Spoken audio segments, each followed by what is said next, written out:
తమిళనాడులో మార్పు తీసుకురావడానికే ఈ టీవీకే పార్టీ ఉంది అని టీవీకే పార్టీ హెడ్ అయిన విజయ్ తలపతి గారు అన్నారు. అదేవిధంగా అతనేమన్నాడంటే ప్రజెంట్ గవర్నమెంట్ ఏదైతే ఉందో ఆ గవర్నమెంట్ అక్రమ ఇసుక రవాణా చేసి ఇంచుమించు 4,000 కోట్లు దోచేసిందని ఆరోపణ కూడా చేశాడు. 4,000 కోట్ల ఆరోపణ చేయడం అనేది చిన్న విషయం కాదు. అయితే మనం చూసుకుంటే ఈ టీవీకే పార్టీ వాళ్ళైనా లేకపోతే డిఎంకే పార్టీ వాళ్ళైనా ఒకరి మీద ఒకరు అటాక్ చేసుకోవడం, విమర్శలు చేసుకోవడం ఇవన్నీ కూడా కామన్ పాయింట్స్. అయితే మనం చూసుకుంటే టీవీకే పార్టీ వాళ్ళు విజయ్ దళపతి ఇతను ఎప్పుడు కూడా అతని పార్టీకి సంబంధించిన వాగ్దానాలు కానీ ప్రామిసెస్ కానీ ఏవి కూడా కరెక్ట్ గా ఒక లీస్ట్ ఇవ్వలేదు. అయితే రీసెంట్ గా తను ఇచ్చిన స్పీచ్ లో పార్టీకి సంబంధించిన వాగ్దానాలు అతను ప్రజల ముందు పెట్టాడు. అందులో మనం చూసుకుంటే తమిళనాడు ప్రతి కుటుంబానికి కూడా ఒక పక్కా ఇల్లు, తమిళనాడు ప్రతి కుటుంబంలో ఉన్న ఒక వ్యక్తికి పక్కా జాబ్, పర్మనెంట్ జాబ్, అదే విధంగా తమిళనాడు ప్రతి కుటుంబానికి కూడా ఒక వాహనం. సో ఈ విధంగా చూసుకుంటే ఒక 8 వాగ్దానాలు ఇచ్చాడు. అదేవిధంగా ఆ స్పీచ్ లో ఇప్పటి తమిళనాడు ప్రెజెంట్ గవర్నమెంట్ డిఎంకే వాళ్ళు ఈ టీవీకే పార్టీ మెంబర్స్ గానీ మద్దతుదారులను గానీ లేకపోతే ఆ పార్టీకి సపోర్ట్ చేసే సాధారణ జనాన్ని గానీ వీళ్ళందరినీ కూడా వాళ్ళు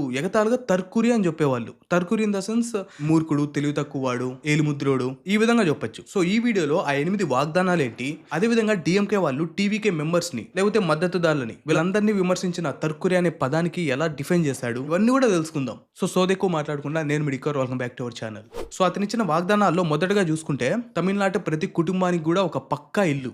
రెండో వాగ్దానం తమిళనాడు ప్రతి కుటుంబానికి కూడా ఒక వాహనం, అది కార్ అయినా కావచ్చు, లేకపోతే ఆటో అయినా కావచ్చు, లేకపోతే బైక్ అయినా కావచ్చు, మొత్తానికైతే ఒక మోటార్ వెహికల్. ఇంకా మూడో వాగ్దానం తమిళనాడు ప్రతి కుటుంబంలోని ఒక వ్యక్తికి పర్మనెంట్ జాబ్. పర్మనెంట్ జాబ్ అంటే అది ఖచ్చితంగా గవర్నమెంట్ జాబే ఉంటుంది, ఎందుకంటే ప్రైవేట్ కంపెనీలో ఇవన్నీ కూడా కుదరవు. సో మనం కంక్లూడ్ చేయొచ్చు అది ఖచ్చితంగా గవర్నమెంట్ జాబే అని. ఇంకా నాలుగో వాగ్దానం వచ్చేసి తమిళనాడులో పుట్టిన ప్రతి వ్యక్తి కూడా ఖచ్చితంగా అండర్ గ్రాడ్యుయేట్ పూర్తి చేసే విద్య మేము ప్రొవైడ్ చేస్తాం. ఖచ్చితంగా తమిళనాడు ప్రతి పౌరుడు కూడా అండర్ గ్రాడ్యుయేట్ పూర్తి చేయాలి. ఇంకా ఐదో వాగ్దానం ఈ టీవీకే పార్టీ వాళ్ళు ప్రజలకి ఒక భరోసా ఇస్తున్నారు. ఈ గవర్నమెంట్ హాస్పిటల్స్ ఏవైతే ఉంటాయో అందులో మంచి వైద్యం ఉంటుంది, ప్రజలు ఏ విధంగా కూడా భయపడాల్సిన అవసరమే లేదు. గవర్నమెంట్ హాస్పిటల్ చికిత్స సరిగ్గా చేయరు, ఈ విధంగా భయపడాల్సిన అవసరమే లేదు అని గవర్నమెంట్ హాస్పిటల్ మీద భరోసా ఇస్తామని చెప్పారు. ఇంకా ఆరో వాగ్దానం వచ్చేసి వరదకు సంబంధించిన హామీ. ఇతను ఏం చెప్పాడంటే అక్రమ ఇసుక రవాణా వల్ల నీటి ప్రవాహానికి ఆటంకం కలుగుతుంది, అందుకోసమే వరదలు వస్తున్నాయి. అదేవిధంగా మనం చెన్నై ఏరియాలో చూసుకుంటే వర్షం పడ్డప్పుడు అండర్ గ్రౌండ్ రైన్ వాటర్ ఈ మెయింటెనెన్స్ సరిగ్గా లేకపోవడం వల్ల ఏ విధంగా చెన్నైలో వరదలు వస్తున్నాయి మీ అందరికి తెలిసి ఉంటుంది. అవన్నీ కూడా మంచిగా కట్టడి చేస్తాం, వాటికి తీసుకోవాల్సిన జాగ్రత్తలు అన్ని తీసుకుంటాం, ఈ విధంగా హామీ ఇచ్చాడు.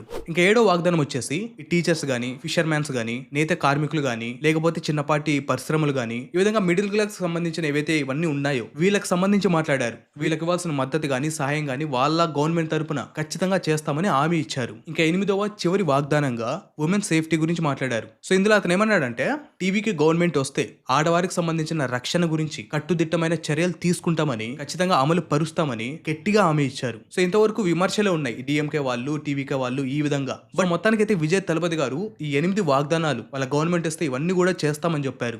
సో ఈ వాగ్దానాల లిస్ట్ గురించి నా ఒపీనియన్ ఏంటో అది లాస్ట్ లో చెప్తాను. అంతకంటే ముందు ఈ డిఎంకే పార్టీ వాళ్ళు అంటే ప్రస్తుతం తమిళనాడులో ఉన్న గవర్నమెంట్ వాళ్ళు ఈ టీవీకే పార్టీ వాళ్ళను, మద్దతుదారులను, పార్టీ మెంబర్స్ ని వీళ్ళందరినీ కూడా విమర్శిస్తూ తర్కురి అనే పదం వాడుతున్నారు. తర్కురి ఇన్ ద సెన్స్ నేను మొదట్లో చెప్పినట్లు మూర్ఖుడనో, తెలివి తక్కువ వాడనో, వేలిముద్రగాడనో ఈ విధంగా వాళ్ళని సంబోధించడం.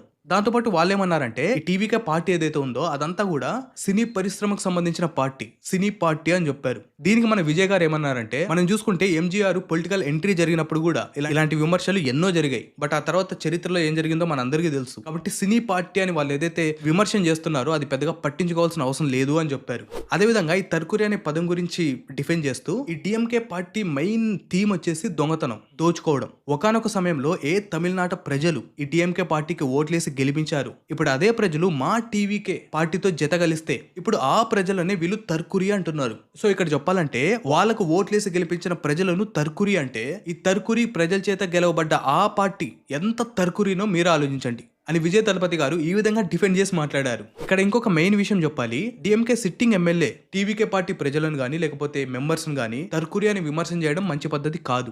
మేబీ మన పార్టీకి సంబంధించిన విధానాలు వాళ్ళకు తెలియకపోతే, వాళ్ళకు అర్థం కాకపోతే మనం వాళ్ళని ఎడ్యుకేట్ చేయడం మన బాధ్యత, అంతేగాని వాళ్ళని తర్కురి అని చెప్పడం లేకపోతే విమర్శించడం మంచి పద్ధతి కాదు. ఈ విషయాన్ని విజయ్ తలపతి గారు తీసుకొని కనీసం వాళ్ళ పార్టీలో ఉన్న ఒక వ్యక్తికి ఉన్న కామన్ సెన్స్ కూడా ఆ పార్టీ మెంబర్స్ కి లేదు, అతని దగ్గరికి వెళ్ళి నేర్చుకోండి అన్నట్టుగా చెప్పాడు. ఆ తర్వాత అతను కాంచీపురం గురించి కూడా మాట్లాడారు. గవర్నమెంట్ కాంచీపురం దగ్గర ఉన్న పలార్ నదిని పూర్తిగా నాశనం చేసేసింది.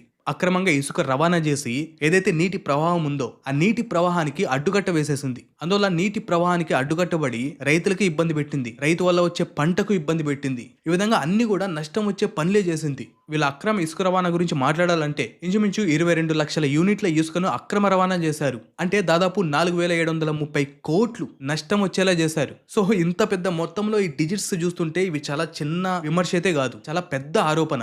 అయితే ఇక్కడ విజయ్ గారు ఇంకొక మాట కూడా అన్నారు. అదేంటంటే ఏ రాజకీయ పార్టీ అయినా ఇంకొక రాజకీయ పార్టీ పైన ఆరోపణ చేసినా లేకపోతే ఏదైనా విమర్శ చేసినా అటువైపు పార్టీ వాళ్ళు రుజువులు చూపించండి అని అడుగుతారు. బట్ ఈ డిఎంకే పార్టీ వాళ్ళు మీరు అక్రమంగా ఇసుక రవాణా చేస్తున్నారు, ఇన్ని కోట్లు నష్టం తెచ్చారు అని మేము ఇంతరంగా చెప్తున్నా కూడా వాళ్ళు రుజువులు చూపించండి అని ఎప్పుడు కూడా డిఫెండ్ చేసుకోలేదు. ఎందుకు డిఫెండ్ చేసుకోలేదంటే ఇక్కడ పూర్తిగా రుజువులు ఉన్నాయి, అవన్నీ కూడా కోర్టులో ఉన్నాయి. అందుకోసమే డిఎంకే పార్టీ వాళ్ళు ఈ విషయంలో రుజువులు చూపించండి అని ఏ ఒక్కరు కూడా అడగరు. అదేవిధంగా కాంచీపురం విషయంలోనే ఎవరైతే అక్కడ నేత కార్మికులు ఉన్నారో వాళ్ళు చాలా ఇబ్బంది పడుతున్నారు. వరల్డ్ ఫేమస్ అయిన కంచిపట్టు కార్మికులు ఎవరైతే ఉన్నారో వారి సంపాదన కేవలం 500 రూపాయలు మాత్రమే ఉంది. గవర్నమెంట్ వాళ్ళని పట్టించుకోకపోవడం వల్ల ఎంతో మంది వడ్డీకి రుణాలు తెచ్చుకుంటున్నారు. అలా బయట వడ్డీలు కట్టుకోలేక ఈ పనిని వదలలేక చాలా ఇబ్బంది పడుతున్నారు. ఈ విధంగా వారి సమస్యలు కూడా మాట్లాడి ఈ టీవీకే పార్టీ వారికి మద్దతుగా ఉంటుందని చెప్పారు. అదే విధంగా ఏమని చెప్పారంటే ఈ డిఎంకే పార్టీ ఫౌండర్ అయిన అన్నదురై గారు అతను పుట్టిన ఊరు కాంచీపురంలో సరైన బస్టాండ్ కూడా లేదు, బస్టాండ్ కూడా రీమోడల్ చేయట్లేదు. ఈ విధంగా విజయ్ దళపతి గారు ఇచ్చిన స్పీచ్ లో ఇవన్నీ కూడా మెయిన్ పాయింట్స్ అని చెప్పొచ్చు. చివరిగా పాయింట్కి వస్తే ఏవైతే విజయ్ దళపతి గారు ఆ పార్టీకి సంబంధించిన హామీలు అని చెప్పి 8 హామీలు ఇచ్చారు, వీటి గురించి మాట్లాడితే ఎప్పుడైనా కూడా ఒక రాజకీయ నాయకుడు ఏవైతే వాగ్దానాలు ఇస్తాడో అవన్నీ కూడా ఆ పార్టీ గెలిచిన తర్వాత ఏవైతే వాగ్దానాలు నిజంగా పూర్తి అవ్వగలవో ఆ పార్టీ గెలిస్తే ఆ విధంగా ఆలోచించాలి. అదేవిధంగా తమిళనాడులో మనం చూసుకుంటే ఒక 4 పార్టీలు ఉన్నాయి, పొలిటికల్ గా టాప్ లో ఉన్న పార్టీలు. ఈ 4 పార్టీలకు సంబంధించి వారి వాగ్దానాలు ఏవో అవన్నీ కూడా రియల్ టైమ్ గా వాగ్దానాలు పూర్తి చేయగలరు, రియల్ టైమ్ గా వర్కౌట్ అవుతాయో ఇవన్నీ కూడా ఆలోచించి ప్రజలు ఓట్లు వేయాలి. అండ్ టీవీకే వాగ్దానాల గురించి వస్తే ఏవైతే ప్రతి కుటుంబానికి ఒక పక్కా ఇల్లు, పక్కా జాబ్, అదేవిధంగా తమిళనాడు ప్రజలందరూ కూడా అండర్ గ్రాడ్యుయేట్ పూర్తయ్యేలా వారు చూసుకుంటామన్న హామీ, ఇవన్నీ కూడా హామీలు బాగానే ఉన్నాయి. గవర్నమెంట్ వచ్చిన తర్వాత ఈ హామీలన్నీ కూడా నెరవేర్చడం అనేది చిన్న టాస్క్ ఏమీ కాదు. But still we can consider. But at last ప్రజలందరూ కూడా అందరి వాగ్దానాలు విని రియల్ టైమ్ గా ఏవి వర్కౌట్ అవుతాయో, ఏ పార్టీ లీడర్ కి నిజంగా చేయగలిగే సత్తా ఉందో ఇవన్నీ దృష్టిలో పెట్టుకొని ఒక పార్టీకి ఓటు వేసే దిశగా వెళ్ళాలి. సో ఈ వీడియో గురించి మీరేమనుకున్నారో ఖచ్చితంగా కామెంట్ చేయండి. ఇలాంటి మరిన్ని వీడియోస్ కోసం మన ఛానల్ ను సబ్స్క్రైబ్ చేసుకోండి. And don't forget to turn on the notification bell icon. Thank you and జై హింద్.